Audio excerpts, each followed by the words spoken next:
गौरव भाटिया जी, रिबैटल round 60 seconds, आपका समय शुरू होता है अब। देखिए, सबसे पहले तो जब मैंने कांग्रेस के प्रवक्ता को सुना, और मैं बिल्कुल टॉपिक से भटकना नहीं चाहता, लेकिन प्रधानमंत्री जी के लिए कहा कि अब घर आ जाएंगे और मेडल्स खरीद लिए, तो मैं ये कहता हूं ये हमारे लिए सम्मान की बात है कि हमारे देश के प्रधानमंत्री को 28 देशों ने, जिसमें इस्लामिक मुल्क भी है, हाईएस्ट सिविलियन अवार्ड दिया है। ये बात इनसे पचती नहीं है। आज मोला लीजिए आप। अब मैं आज के विषय पे आता हूं। मैं विषय से भटकना नहीं चाहता। अभी बात आ गई किसको सपोर्ट करना है क्या, मैं आज विषय पे रह के ही अपनी बात रखूंगा। हमने क्या किया? सबसे पहले, कोई भारतीय भूखा नहीं सोया है, सप्लाई में कोई कमी नहीं, पेट्रोल पंप खुले रहे, गैस के सिलेंडर आते रहे, और मुझे तो ऐसा लग रहा है आशुतोष जी मेरे मित्र हैं, उनका वजन भी बढ़ गया क्योंकि मां ने रोटियां बहुत खिलाई है, गैस का सिलेंडर घर पे था। दूसरी बात, ये बिल्कुल स्पष्टता से मैं कहना चाहता हूं कि हमारे पास 2 महीने का रिजर्व था। समय समाप्त हुआ। समय नहीं, टाइमिंग अब रखना पड़ेगा जल्दी से। ठीक है, 10 सेकंड। ये दादागिरी नहीं चलेगी आप दोनों। तीसरा, पाइप गैस लाइन कनेक्शन बढ़ाना, ये मोदी जी ने कहा, ये भी बिल्कुल स्पष्ट है। और गैस का सिलेंडर बिल्कुल सही कहा, 1241 रुपए का जनवरी 2014 में मिलता था और आज उसका रेट 950 के आसपास है। आप मुझे बताइए, इन्फ्लेशन के विपरीत जाके सस्ता हुआ। और इतना कहता हूं, रेणुका चौधरी का बयान निकालिएगा, 1241 रुपए पे कहती थी गरीब 1241 का सिलेंडर नहीं ले सकते हैं, आज मोदी जी 950 में समय समाप्त।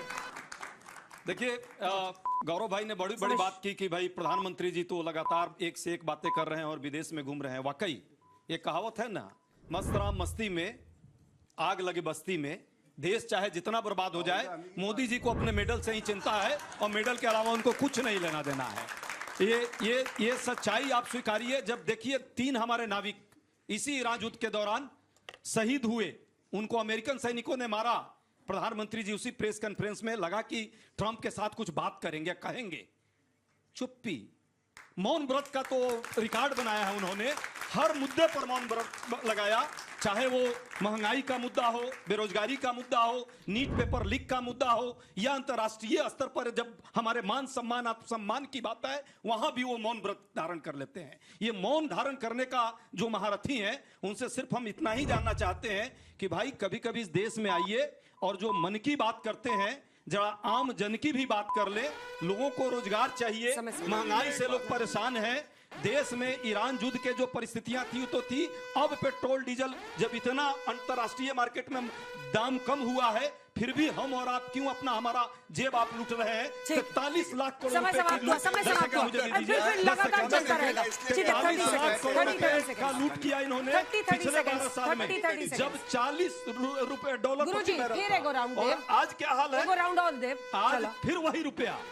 देखिए, विषय से भटकते हुए केवल नकारात्मक राजनीति करना इनका काम है। मोदी जी को गाली देते हैं और अर्ज किया है राहुल गांधी के लिए, कद बड़ा नहीं करता है एड़ियां उठाने से, अक्सर इज्जत मिल जाती है सर झुकाने से। इसलिए देश के लिए सर झुकाओ, मोदी जी का सम्मान करो। दूसरी बात, एक बात और कहता हूं, बहुत इंपॉर्टेंट है। देखिए, बैलेंस्ड फॉरेन पॉलिसी क्या होती है, ये मैं जरूर कहना चाहूंगा। कांग्रेस में सोनिया गांधी जी ने कहा तुरंत कि ईरान की तरफ आ जाओ, लेकिन मोदी जी ने कहा हम अमेरिका से अपाचे लेते हैं, चिनूक लेते हैं, इजराइल हमें ड्रोन देता है और ईरान भी हमें कहता है कि हम मित्र देश हैं। ये होती है बैलेंस डिप्लोमेसी। इसे सज्जनहार जी जानते हैं, जो मोदी जी ने उतारा।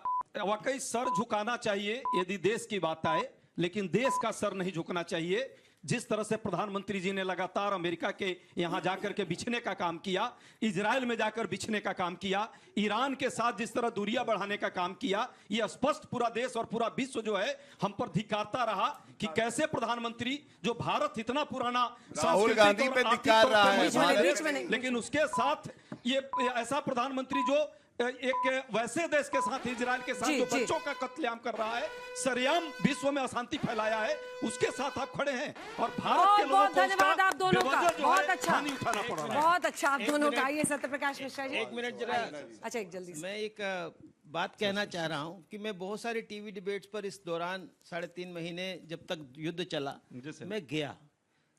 रोज रुपया 100 हो जाएगा, 150 हो जाएगा। ऑयल, रशिया से ऑयल खरीद बंद कर दी है, ये सर देश झुक गया है, आर्थिक सुनामी आने वाली है, रसोई घर की गैस जो है बिल्कुल खत्म हो गई है, लोग भूखे मर रहे हैं, जा रहे हैं, टैक्स कम हुआ तो क्या हुआ, सरकार ने क्या ऐसी बड़ी बात कर दी। यानी कुल मिलाकर के ये मतलब मैं एक पक्ष की बात नहीं कर रहा, दूसरे पक्ष की बात नहीं कर रहा हूँ, क्योंकि कम से कम मैंने पहले भी कहा कि देश की बात करें, देश कहाँ झुका है। आज हमने 6 महीने, जो इस 6 महीने में हमने तेल खरीदा है अजय उपाध्याय जी, रूस से जितना तेल खरीदा है उससे कहीं कम हमने पहले 2025 के पहले 6 महीने में खरीदा था। आप हाथ मत हिलाइए। सुनिए ना, मैं अब आपका उत्तर दे दूं। आप बता रहा हूं, जज के कुर्सी पर हैं, आरएसएस के कार्यालय में नहीं है। आप इतना तो देखिए, मेरी बात मुझे उत्तर देने दीजिए। आपने कहा देश में कोई समस्या, अरे भाई आरएसएस के कार्यालय में नहीं है, आपत्तिजनक बात आप कह रही हैं। आप जज की इज्जत करते हैं। वो जिस तरह से प्रश्न कर रहे हैं, क्या गलत किया? अगर वो प्रश्न पूछेंगे तो आप ये सब कहने लगेंगे क्या? हम भी आपसे कहे राहुल गांधी का हेडक्वार्टर नहीं है, गलत बात है। आप बताइए क्या ठीक है? छत पे उंगली उठाने क्या ठीक है? आप बताइए, विदेश मंत्री झूठा है क्या? विदेश मंत्री कहता है कि अमेरिका ने जैसे जैसे कहा, आपके पास मुश्किल प्रश्नों के उत्तर नहीं है, घबरा के। अरे सुनिए ना, आप चिल्लाइए नहीं। अमेरिका क्या जयशंकर जी ने नहीं कहा कि रसा से जैसे जैसे कहा अमेरिका ने तेल खरीदो तो मैंने खरीदा, रशिया से तेल के आंकड़े चाहिए आपको। जयशंकर जी से बड़े हो गए क्या आप लोग? यूपीए की सरकार में 1% तेल आता था विदेश मंत्री, और हमारी सरकार में 35 से 40% आया और 20 बिलियन डॉलर जयशंकर जी विदेश मंत्री झूठा है या चलिए ठीक है, आप दोनों का बहुत बहुत धन्यवाद, बहुत बहुत धन्यवाद। तेल और 4 वाहक से क्यों अपना बस्ता लेके भागने का काम किया आपने? क्यों भागा आपने ईरान से भाई, ये तो बता दीजिए। चलिए ठीक है, नेक्स्ट राउंड में चलिए आप दोनों का बहुत बहुत धन्यवाद हैं। सत्यप्रकाश मिश्रा जी आते हैं और सुबोध मेहता जी, आप लोगों के पास वक्त है। अगर आप गमछा बदलना चाहते हैं तो आप गमछा बदल सकते हैं, वापस अपनी जगह पर बैठ जाइएगा गमछा बदलने के बाद। कोई ऐसा है जो गमछा बदलना चाहता है? बदल लो, सब लाल लाल लहराए। इधर वाले खुश हो रहे हैं, 2 सफेद गमछे ले रहे हैं इधर नीले वाले में से। और कोई है? अभी नहीं है। आपने भी बदल के लाल ले लिया है, ठीक है। तो 2-3 लोग इधर बदल कर बैठे हैं। तुम बहुत सही हो भैया, पहले से 2-3 लेके बैठे हो, जब मन करेगा बदल लूंगा। तो एक ने लाल लिया है, 2 ने सफेद लिया है नीले में से, लाल वाले में से कोई नहीं हिला है और इधर सफेद वाले में से। चलिए सत्यप्रकाश मिश्रा जी, 60 सेकंड का समय शुरू होता है अब। देखिए, मुझे बुलाया गया था कि ईरान में युद्ध जब हुआ तो भारत कैसे निकला महंगाई से, लेकिन मैंने तो यहाँ देखे कि कांग्रेस ने झूठ झूठ झूठ झूठ झूठ पे बैटिंग की कि मोदी जी तो विदेश गए थे। उसी दौरान गए थे जब उन्होंने अपील की देश की जनता से कि कम विदेश यात्रा करें। क्यों गए थे? 5 लाख करोड़ का विदेशी निवेश लेकर आए। आपने कहा कि नाविकों के मारे जाने पर भारत ने कुछ नहीं किया।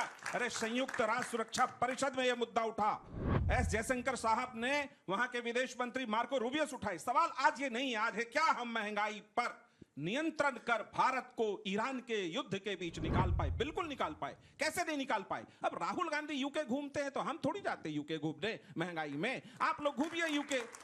इस देश में अफवाह का बाजार गर्म हुआ। कुछ लोग जहां ब्लैक में सिलेंडर मिलता था वो लोग गांव की ओर चले गए, तो गांव में सिलेंडर पे खाना बना रहे थे या किसी गोबर गैस पे खाना बना रहे थे। 30% एलपीजी का उत्पादन बढ़ा, 50% पीएनजी का उत्पादन बढ़ा, 40% आयात बढ़ा। अलग अलग देशों से किया। महंगाई से भारत को मरने नहीं देंगे और ना झेलने देंगे। समय आपका जोश देखकर इधर वाले भी जोश में आ रहे हैं एकदम। चलिए आपका प्रोफेसर साहब 60 सेकंड का समय शुरू होता है। चर्चा हो रही थी इकोनॉमिक इम्पैक्ट के ऊपर और ये बात जो है पार्टी लाइन के ऊपर ये लोग बात करने लगते हैं। बात ये हो रही है कि भाई जब सप्लाई शॉक हुआ तो भारत के ऊपर इफेक्ट क्या हुआ। देखिए, एक्सपोर्ट के ऊपर इफेक्ट हुआ, जो लगभग 18% का एक्सपोर्ट था, वहाँ हमारी जो कमजोरी दिख गई। इसके साथ साथ जो रेमिटेंस आते थे, लगभग 1 करोड़ की आबादी जो रहती है मिडिल ईस्ट में, उसका जो रेमिटेंस था वो आना बंद हो गया। जैसे अभी कह रहे थे कि जो शहर से लोग गांव की तरफ माइग्रेट कर गए क्योंकि एलपीजी बहुत महंगा मिल रहा था यहाँ पे। इसके साथ साथ जो एग्रीकल्चर सेक्टर है, एग्रीकल्चर सेक्टर में फर्टिलाइजर की कमी होने वाली है। क्रॉप जो है अभी और उसके साथ साथ रबी का जो क्रॉप होगा, उन दोनों में फर्टिलाइजर की कमी है। सरकार इसके ऊपर तत्पर होकर क्या काम कर रही है, किसी को कुछ पता नहीं है। इसके साथ साथ देखिए, जो पोर्टफोलियो इन्वेस्टमेंट होता है, फॉरेन पोर्टफोलियो इन्वेस्टमेंट, ये भी बाहर जा रहा है। चूंकि एफडीआई यहाँ आ नहीं रहा है, कारण ये है कि लोग जो है सस्पेक्ट कर रहे हैं कि किस तरीके से चलिए, समय समाप्त हुआ, ताली बजा दीजिए दोनों के लिए। मिला हुआ है। तो इन जबरदस्त। सब बातों को लेकर हाँ, हाँ। मुझे लगता है कि कोई पॉलिसी नहीं है भारत सरकार की, ठीक है, और चलिए, जिससे चलिए। जनता त्रैमान कर रही है। वाह, चलिए आप दोनों का बहुत। इस बीच कोई जो गमछा बदलना चाहता है, आपके पास मौका है। जैसे अगले 2 पार्टिसिपेंट्स आ रहे हैं, 1-1 मिनट बोलने के लिए। नहीं, चलिए ठीक है। 1-1 मिनट का रिबटल राउंड है, इसमें कोई भी उसके बाद नहीं बोलना। आशुतोष जी, नहीं बोलूंगा। नजरें मिला के, ठीक है। पिछली बार आप लोगों ने बहुत ओवर टाइम बोला, दोनों ने। चलिए, आप बहुत डरता हूं। आपका इस विषय पर बोलने का प्रोफेसर दीप्ति तनेजा जी, 60 सेकंड का रिबटल राउंड शुरू होता है अब। शुरुआत करूंगी सुबोध जी की बात से। प्रोफेसर सुबोध, आपने कहा कि हमारे यहाँ पे जो तरीका है, अभी फर्टिलाइजर कम होने वाला है, खत्म होने वाला है खरीफ क्रॉप के लिए। आप शायद राहुल गांधी के बूट्स में स्टेप इन कर गए हो। आर्थिक सुनामी आने वाली है जो कभी आई नहीं, यहाँ पे डेड इकोनॉमी है जो कभी हुई नहीं, तो आपका भी ये भविष्यवाणी बिल्कुल असत्य होगी, ये मैं कह सकती हूँ। बाकी जो बात आशुतोष जी आपने कही थी कि हमारा जो डोमेस्टिक प्रोडक्शन था, उसके बावजूद भी हमारा ऑयल इंपोर्ट क्यों बढ़ा है। हमारा जो डोमेस्टिक प्रोडक्शन था वो 37 मिलियन मेट्रिक टन था, जो गिर के 26.5 मिलियन मेट्रिक टन हुआ है, क्योंकि हमारे बॉम्बे हाई जो है उसमें जो हमारे तेल के जो हमारे रिजर्व्स हैं वो कम हो रहे हैं। लेकिन जब ग्रेट निकोबार प्रोजेक्ट बनता है तो उसमें आपको तकलीफ होती है, और इसमें हमारा क्रूड का जो डिमांड था वो 3.8 मिलियन बैरल्स पर डे से 5.4 मिलियन बैरल्स पर डे हुआ है, क्योंकि हमारा जो जीडीपी है वो तकरीबन डबल हुआ है इस पीरियड में। और जहां तक बात आती है मैम की बात हो रही थी कि इसकी कंज्यूमर प्राइस इंडेक्स की, इसमें सबसे इंपॉर्टेंट है पोटैटोस, पीस, जीरा, मोटर गैस जीप्स, 2 व्हीलर्स, इन सबके जो रेट है वो कम हुए हैं। समय समाप्त हुआ। मैं खत्म जल्दी, करूंगी जल्दी। राहत इंदौरी जी की बात से। अगर खिलाफ है तो होने दो, जान थोड़ी है। अगर खिलाफ है तो होने दो, जान थोड़ी है। ये सब धुआं है, कोई आसमान थोड़ी है।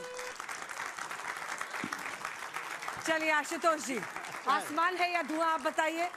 शुरू कीजिए, आपका रिबटल राउंड का 60 सेकंड शुरू होता है अब। नहीं, मैं तो सिर्फ एक ही बात कहना चाह रहा हूं। मैं फिर अपनी इस बात को दोहराऊंगा कि जिन लोगों ने मेरे डेटा पे शक किया है, मैंने अभी गूगल किया है, और मैं बता दूं कि इंडियन ऑयल का अप्रैल से जून के बीच में स्टैंड अलोन नेट प्रॉफिट है 5,688 करोड़। ये इंडियन ऑयल का है। ये अप्रैल से जून के बीच में है, जब हमारी क्राइसिस ज़बरदस्त तरीके से थी। मैं तथ्यों के आधार पर बात करता हूं, मैं हवा में बात नहीं करता, इसलिए मैंने स्पष्ट तौर पे कहा। जो महत्वपूर्ण सवाल यह है कि क्या ये सच्चाई नहीं थी कि उस दौरान ज़बरदस्त तरीके से ब्लैक मार्केटिंग हो रही थी। अगर आप में से किसी को शक हो, सिर्फ अभी मार्च के महीने में 6 तारीख मार्च के महीने को आप टाइम्स ऑफ इंडिया गूगल करिए, आपको सारा अंदाजा लग जाएगा कितने बड़े पैमाने पर लोग यहां से गांव से छोड़कर, शहर छोड़कर गांव गए। ये मैं नहीं कह रहा हूं, ऑटो वाले सब जो बेचारे थे वो गए छोड़ के। आप उस पर चर्चा ही नहीं करना चाहते, आप आंख बंद करना चाहते, कुछ भी कहना चाहते तो सही है, मुझे कुछ नहीं कहना उसमें। समय समाप्त हुआ, और समय का एकदम गजब ख्याल रखा है। ताऊ, कुछ बोलना है? मुझे बोलना बस आपने हंस दिया, पिछली आपको बात अंदाजा नहीं होगा। पिछली जो बात थी उसको आशुतोष जी आगे भी बढ़ाए कि हमको बहुत ज्यादा लगता है कि ईरान हमारा मित्र है, और इन्होंने उसमें जोड़ दिया कि इजराइल से संबंध रखना भी अनैतिक है। अंतर्राष्ट्रीय, और ये कि हमारी बॉन्डिंग रही है बहुत सिविलाइजेशनल। अंतर्राष्ट्रीय जो संबंध होते हैं वो बॉन्डिंग पे चलते नहीं। मोदी जी की ट्रंप से बहुत जबरदस्त बॉन्डिंग थी, हमने नतीजा देख लिया है। कुछ नहीं होता बॉन्डिंग से। कोई अंतर्राष्ट्रीय क्षेत्र में जब भी लोग किसी से मित्रता करते हैं, फायदे आप के दोनों आधार का पे बहुत करते बहुत हैं। धन्यवाद।